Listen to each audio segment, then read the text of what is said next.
Master actually brought a girl back from the mortal realm. I was so excited I inhaled 2 bowls of rice. After 3,000 years of waiting, that ancient tree of ours has finally blossomed. I don't know what got into Master back then, making a rule that whoever falls in love first is a dog. It left all 500 of us disciples stuck being single for 3 whole millennia. I skipped along happily, pushed open the door to Master's bedroom, only to see that woman twisting his ear, shouting in a fit of rage. The atmosphere was painfully awkward. I silently backed away, hoping to vanish quietly without making a sound. Ouch, that hurts.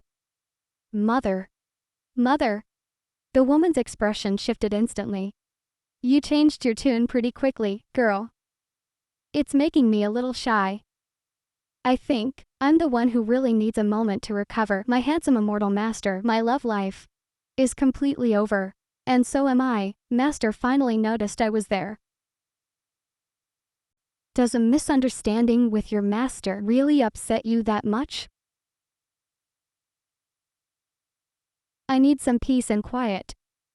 Whose peace and quiet? I was just a lazy princess in the mortal realm, hoping that after my coming of age, my father would find me a husband. Even a handsome fire-breathing dragon would have been fine. Who would have thought? On my wedding day, there was no groom, and definitely no dragon. Just a cold, aloof immortal who looked like he had no desires at all, descending on colorful clouds to take my life. He was just here to take me back as his apprentice. I was instantly bewitched by Master's looks, lost my heart, and just followed him away like a fool. Go, go. How are you going to get by without your old man? If I hadn't caught a glimpse of not a single ripple on my father's face, I would have almost been fooled. In the 1,000 years I spent as his disciple, I pulled out all the stops, yet still failed to open his heart, or even get a peep out of it. There are 3,000 paths to enlightenment. If one doesn't work, just pick an easier one. From then on, I changed my strategy. I took all the notable, handsome immortals inside and outside our sect, and compiled them into a book. As the saying goes, as long as your fish pond is wide enough, melancholy will never catch up to you. Just when I was planning to make my move on the handsome men in the book, one by one, that handbook of immortal flirtation somehow fell into my master's hands. As a result, my ethereal, otherworldly master promptly set a new sect rule. What's this about whoever falls in love first is a dog? Are you kidding me? I've been a single dog for 1,000 years. Do you think I'm afraid of becoming a dog in love? Seeing that I had no reaction, he added that whoever finds a partner first will be fined 300,000. Call it a head start on the pain of heartbreak. This devious, cunning old man. Don't think I didn't hear you just lost 300,000 tails at the card table trying to fleece me, are you? I'm not falling for it. Chin up, Junia sister. Keep fighting, keep fighting, keep fighting. Seeing my dispirited state lately, the senior brother was cheering me on from the side. Just as I was about to pour out my grievances to him, a gust of wind blew, and the senior brother's hairpiece was swept up into the sky, revealing that shiny, sparkling bald head. Forget it. This kind of pain is something the senior brother probably doesn't understand. 3,000 years. It has been exactly 3,000 years. Everyone in our sect is a man, and they're all cursed with the lone star of loneliness. I also remember, during an assessment held by a major sect, a group of cultivators we barely knew approached us, and their first words were, "You must be the disciples of the Baldy Pavilion, right? My respects, my respect." Listen, whose dream just shattered? Sigh, it was mine. I asked the second senior brother, "Why is everyone so neatly shaven?" The second senior brother instantly drew his grand sword and performed a flashy set of sword moves for me. Women only slow down the speed of my sword. I couldn't help myself. I gave him a big thumbs up, then glanced down at his crotch and asked with extreme caution, "Second senior brother, is your little brother still doing okay down there?"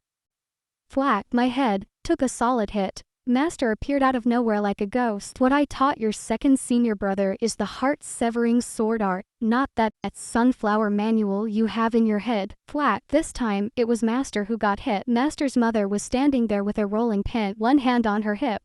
"How many times have I told you? You have to be gentle with little girls." I put on a pitiful look, grabbing my sleeve to cover half my face. "It's okay, Auntie Man. I'm used to it." Master definitely didn't mean to knock a bump onto my head.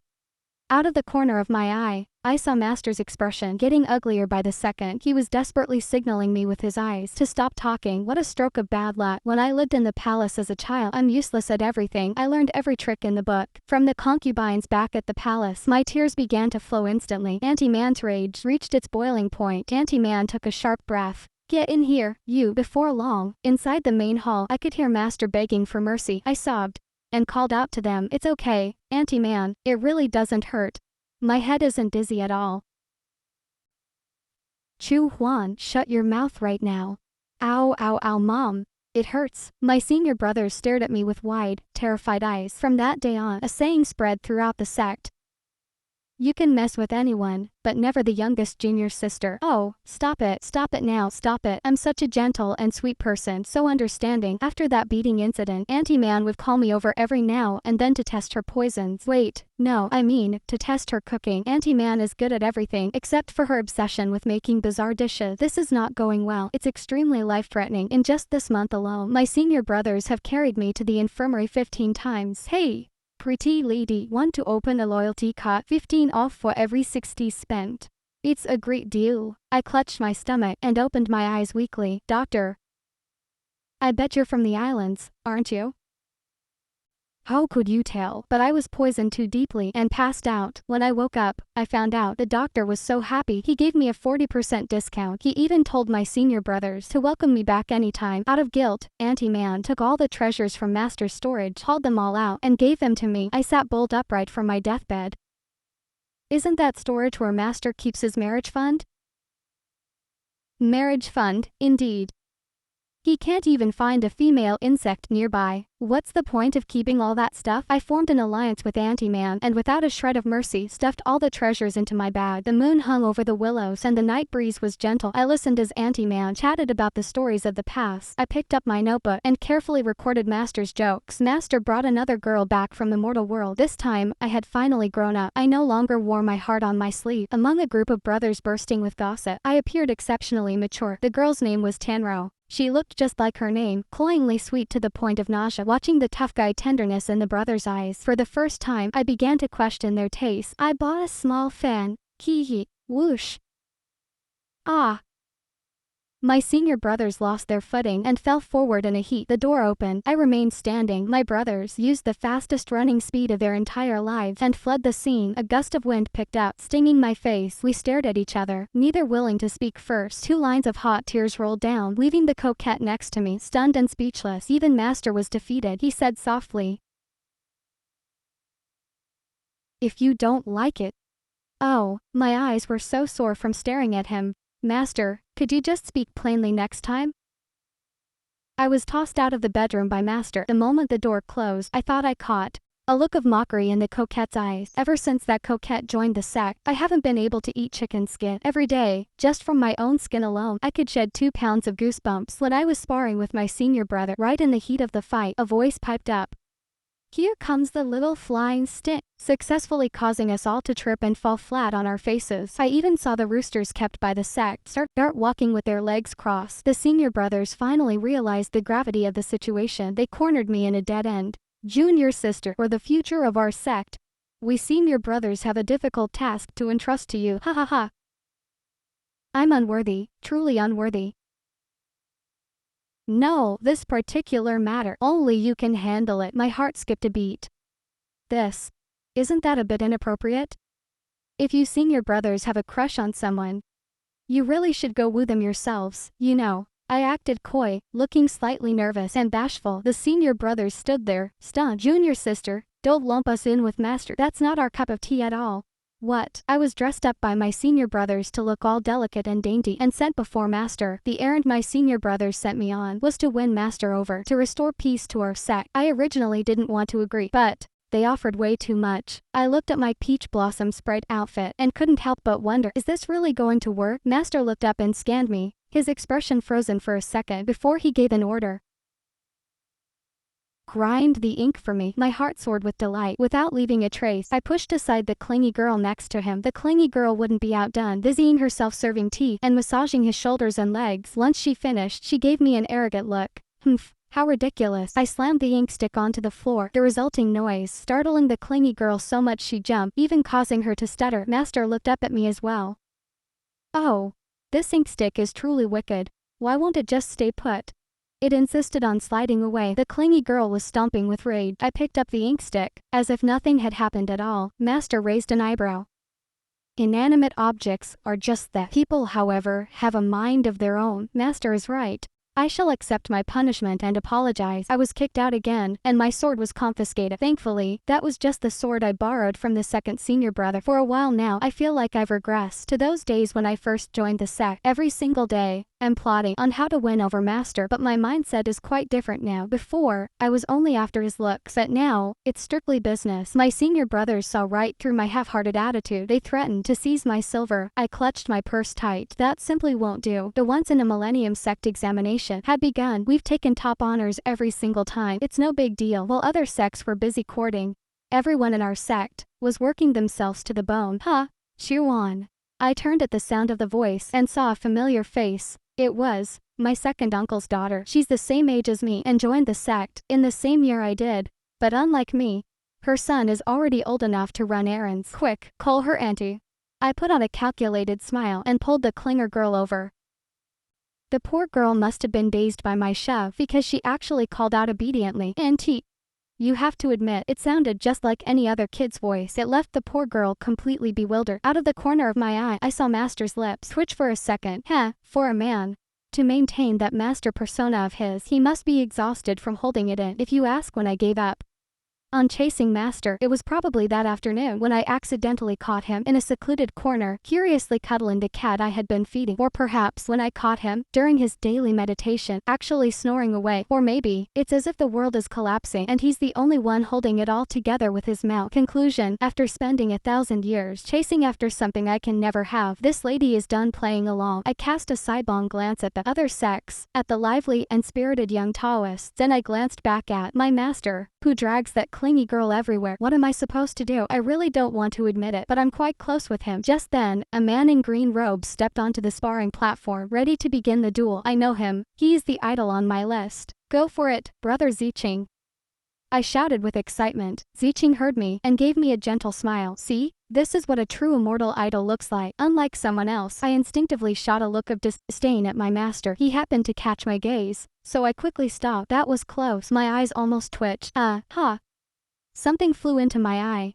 I laughed awkwardly, trying to cover up my lie. The expression I just made. Master gave me a rare, doting smile and gently patted my head. Is he good looking? Self-preservation forced me to shake my head. At the end of the sect examination, there is a team battle. Everyone enters the game. The entire sect enters the 9-star tower to begin the trial. I understand the reason, but why does that clingy girl have to take the test with us too? The first 6 floors were fine, just full of common low-level demons. Just a difference in the sheer number of them. But once we hit the 7th floor, I found myself separated from all my fellow disciples. I was left staring blankly at the Klinger dot. Sister, please stop staring at me like that. I'm scared. Sister. The Klinger pouted, trying to act cute. I honestly think, compared to the challenges we were about to face, the psychological torture inflicted by the Klinger was far more terrifying. I wonder if psychological trauma is covered by our medical insurance. As expected, trouble arrived right on cue. As we scrambled up to the 8th floor, I realized the ground beneath us was shaking violently. The Klinger grabbed onto my leg, crying and snotting all over me. Together, Senior sister, I don't want to die. I have an 80-year-old mother at home. Shut it. That sound, it seemed to be drifting down from the 9th floor. Senior sister, I had warned her, but before I could even finish my sentence, I was snatched up by a massive claw. I was trying to warn you that there was something behind us. The Klinger. No, wait, that's not right. I should say, it was my beloved junior brother. He was staring at me so pitifully. Men really do only get in the way of my sword speed. That was my final thought before I was hauled away. Who could have guessed that I would turn misfortune into a blessing, skipping the 8th floor entirely and landing straight on the 9th? Though, if I weren't currently being held in the palm of this mother dragon, it would be even better. Hey! Who are you?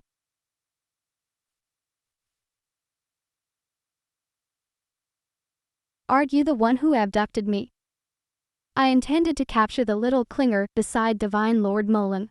Speaking of that little Klinger, the dragon's eyes were practically spewing fire, literally spewing fire. Hey, I'm just taking the fall for someone else here. Perhaps this dragon never imagined that the little Klinger was actually my precious junior brother. No wonder she mistook her target and snatched me instead. So, what do you intend to do now? You've captured me, and now I can't finish my mission. I've actually calmed down quite a bit now. From the dragon's words, it wasn't hard to conclude that this was another one of my miserable master's old romantic debts. I never would have guessed that my master, with his ancient, immortal heir, was actually quite indiscriminate in his private affairs. Hey, if my master finds out that you've harassed his beloved disciple. You'll be bringing shame upon our sect. I let out a sigh, observing the dragon from the corner of my eye. A look of guilt appeared on the dragon's face as she pulled back her giant claw and set me down on the ground. Don't you worry. This top spot belongs to you. The dragon tapped her chest, reassuring me. Then she turned and dove into the cold spring behind her. Not long after, she poked her head back out.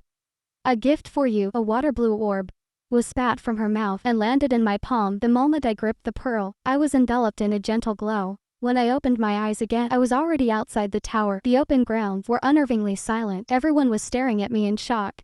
Truly worthy of being the prized disciple of Master Mole. It is a case of the student surpassing the master. The heads of other sects offered their endless congratulations to my master.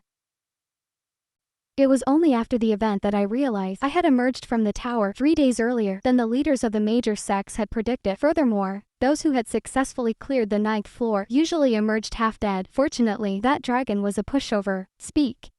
Who came up with this plan?